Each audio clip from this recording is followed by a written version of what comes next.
Please stand.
Our first reading today is from the book of Genesis, chapters 18 and 22.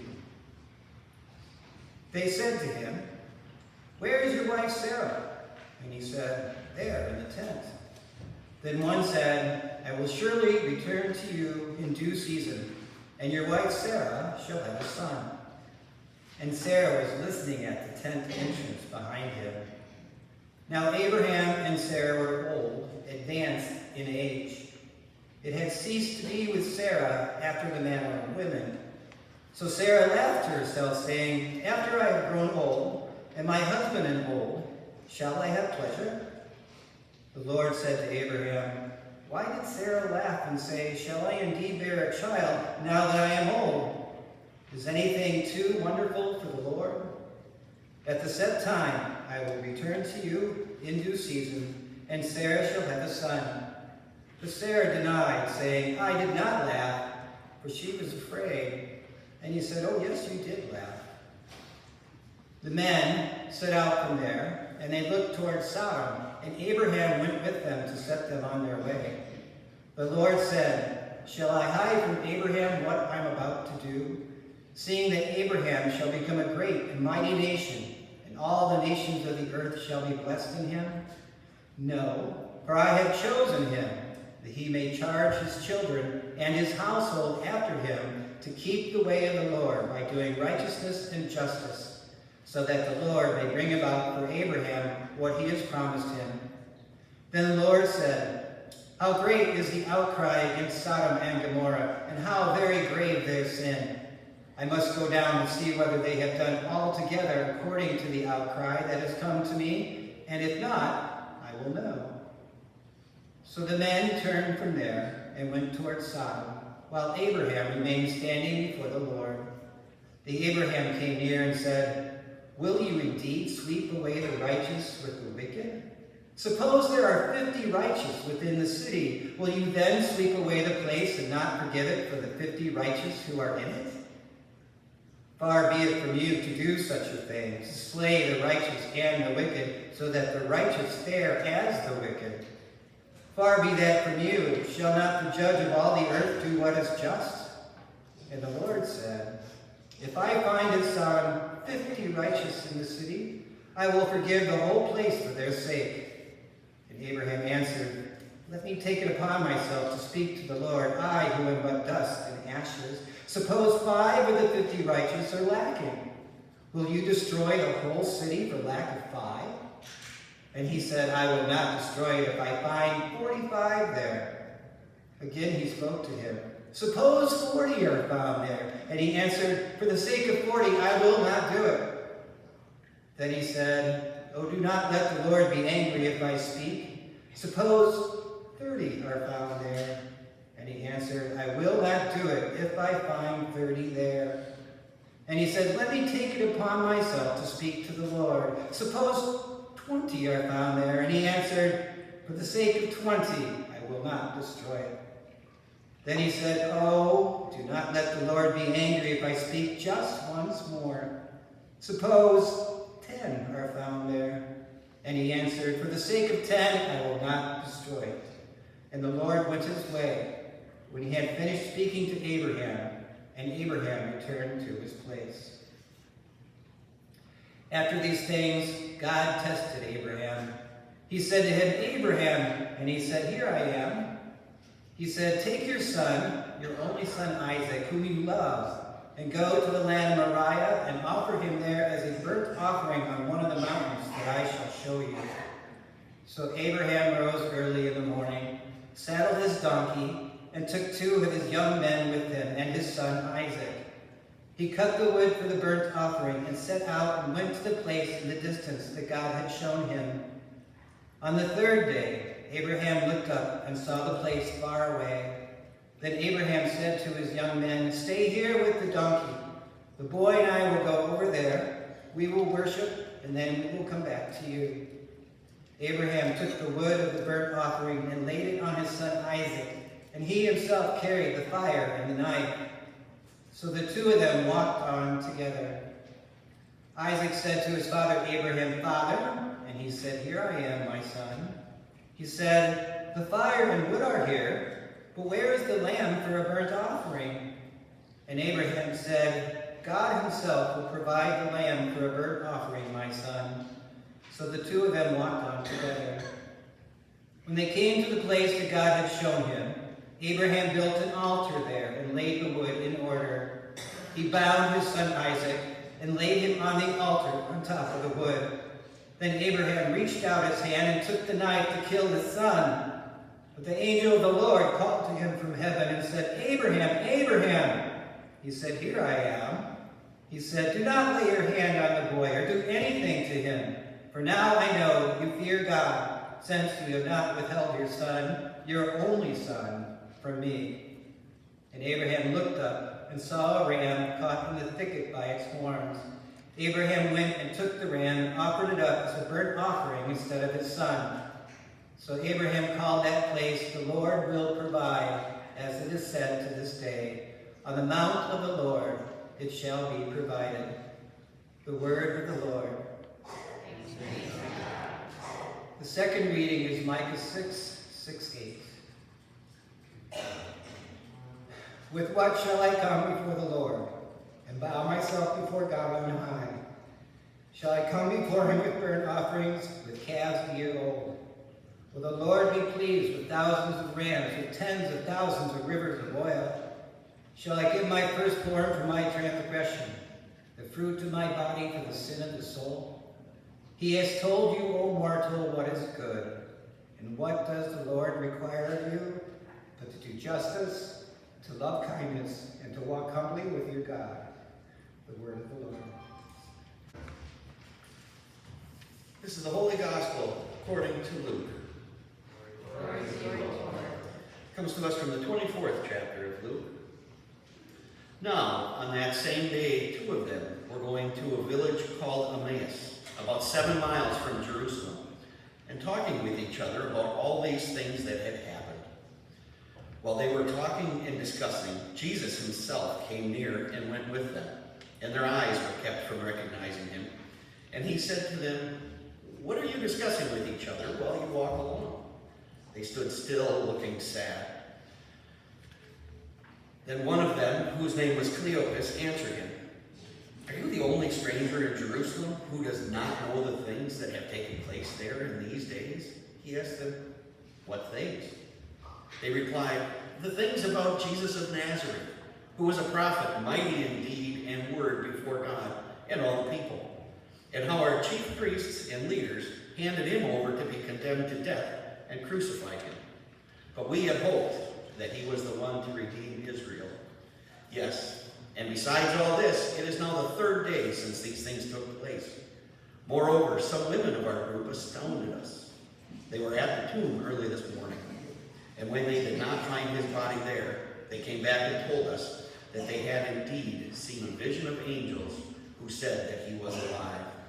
Some of those who were with us went to the tomb and found it just as the women had said, but they did not see him." Then he said to them, "Oh, how foolish you are, and how slow of heart to believe all that the prophets have declared. Was it not necessary that the Messiah should suffer these things and then enter into his glory?"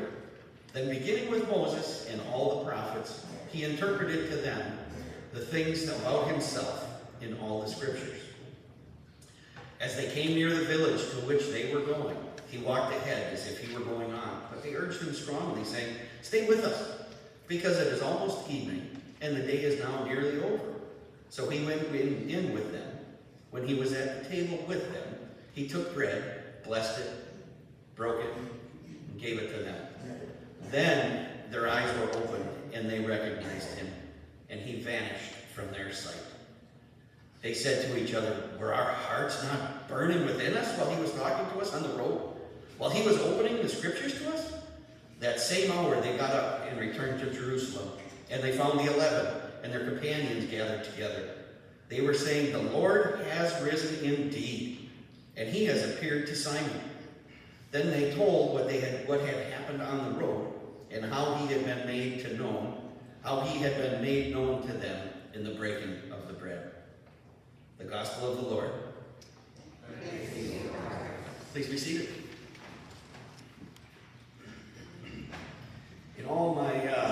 exhaustive preparations for filling in for Pastor today of these 20 minutes.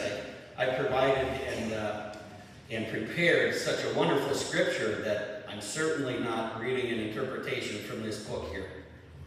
This is a book by Brian McLaren. It is one that we're using on Tuesday evenings in our Lectio. He gives a good description of this collection of scriptures. This is titled, It's Not Too Late. Have you ever felt that it was too late? That things were so awful they could not get better? That you would fail so horribly and so often you could never, ever recover, that the situation had gone too far to ever to be salvageable? This is how Abraham and Sarah felt at one point in their lives. Like many couples, they had dreamed all their lives of having children, but the years passed and no children came. They had received a promise from God that they would become a great family and that all people everywhere would be blessed through their descendants. But there was one problem. They had no descendants. When they were far too old to have children, you can imagine how they felt. It was just too late. Then they received reassurance from God that they would have a child. No wonder, according to the book of Genesis, Sarah laughed when she first heard that promise. However they felt at first, over time, Abram and Sarah came to believe that what seemed impossible was possible after all. When that impossible baby was born, guess what they named him? Isaac, which means laughter, because she was laughing at the tent when God said they were going to be with child. And their names were changed too, reflecting the new status as parents, from Abram and Sarah to Abraham and Sarah with an H. You might expect a happy ending at this point, but it's not that simple. Even after embarking on the adventure of faith and even becoming parents when it seemed too late, Abraham and Sarah faced another huge challenge. Put yourself in their sandals. Imagine that you and everyone you know believes that God is a severe and demanding deity who can bestow forgiveness and other blessings only after human blood has been shed. Imagine how that belief in human sacrifice will affect the way you live, the way you worship, and the way you treat others. Now imagine how hard would it be to be the first person in your society to question such a belief. Imagine how much courage it would take, especially because your blood might be the next to be sacrificed. Questioning wildly held assumptions about God can be a dangerous venture indeed. But if our assumptions aren't sometimes questioned, belief in God becomes less and less plausible. For example, biblical writers use the imagery of God sitting on a throne to express their belief that God was powerful and glorious. Does that mean that we believe God's power and glory are exactly like those of ancient kings, who could often be insecure, gracious, vain, or vicious? Does it mean we must conclude that God has a literal gluteus maximus that rests on a really big chair floating up in the sky somewhere? Are we allowed to question or point out problems with these images and understandings that are widely held and emotionally comforting for many? Perhaps we can agree that whoever and whatever God is, our best imagery can only point toward God like a finger. We can never capture God in our concepts like a fist. In fact, the more we know about God, the more we have to acknowledge we don't know. The bigger our understanding about God, the bigger the mystery that we must acknowledge. Our faith must always be open to correction, enhancement, and new insight. That's why humility is so essential for all who speak to God. Science faces a similar problem, by the way. Scientists have names for gravity and light and electricity and magnetism, but even though they have names for these realities, and even though they can create models and formulas to predict how they will work, what these forces really are remains a mystery. It's pretty humbling when you think about it. That's why in the world of science, people are consistently questioning old assumptions and creating new theories or models. Scientists test and argue about those new theories and models until they're either confirmed or replaced with something even better. The dominant theory of God in Abraham and Sarah's day taught that the gracious God who gives human life would also demand human life as a sacrifice. So I'm trying to process that. God gives life, yet wants to take life. So when Abraham believed God was commanding him to kill Isaac, was he being faithful or a traditional model of how God and life worked? We might wish that Abraham had argued over this theory, just as he did when he believed God was about to destroy the cities of Sodom and Gomorrah. But strangely, what Abraham did for the two cities, he refrained from doing for his own son. I'm going to break from the book for a minute on that. Just think about that for a second. Here he is, this village, God is going to strike Sodom from everything. He's going to wipe it out, the violence and the iniquities and everything else being done there. And Abraham is questioning him. If you find 50, 40, 45, 40, 35, 30, 10, will you not save him? But yet when Abram is asked to sacrifice his own son, he goes without question. That to me, he blindly follows that one. That to me is kind of hard one to swallow. I don't understand that. So, but I digress. Sorry, that's just my train of thought. But that's kind of human nature, isn't it? How we blindly follow one thing, yet we question something else. Without fail, we question it, we go against it, but yet other things we just blindly follow. To me, that's amazing how that happens. So it goes on to talk about, so one day Abraham led Isaac up a mountain. He piled stones into an altar, tied up his son, and placed him on the stones. He raised the knife, and once again it seemed too late. I couldn't even imagine doing that to my own son. All my faith in everything would not get me to do that to my son. But at that last possible instant, Abraham saw a ram nearby, its horns stuck in a thicket. Suddenly he realized that God had provided a ram to sacrifice in place of Isaac. Thanks be to God. What a powerful new insight. Animal blood could please or appease God as a substitute for human blood. I kind of have a hard time picturing God like that, a vengeance God that would take life. I choose to think of God's love of providing a ram for us. I still, in my mind, I don't know how to process the whole sacrifice thing that goes on in the Old Testament like that. I don't understand that God of fear, the fear of God, and the vengeance and whatnot. I have a hard time with that. But it goes on to say, many generations after ritualized human sacrifice was left behind forever, prophets and poets rose among Abraham's descendants who made the shocking claim that God doesn't need animal sacrifices either. They realized that God could never need anything from us, since God provides everything for us. Not only that, but they realized God isn't the one who is angry and hostile and needs appeasement.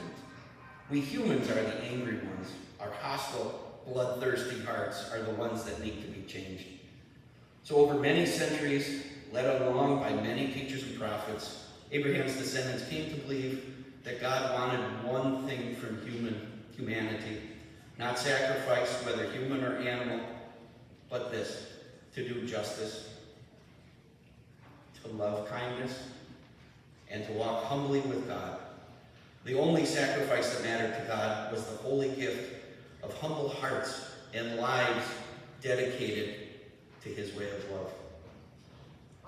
So with faith, it's not too late. It's not too late for a dream to come true, and it's not too late to learn something new. I'm going to stop right there because that sums it up pretty great. So with faith, it's not too late. We can, with our faith, it's not too late to undo anything that has been done. Any wrongs that need righting. Our faith, make it that way. Amen.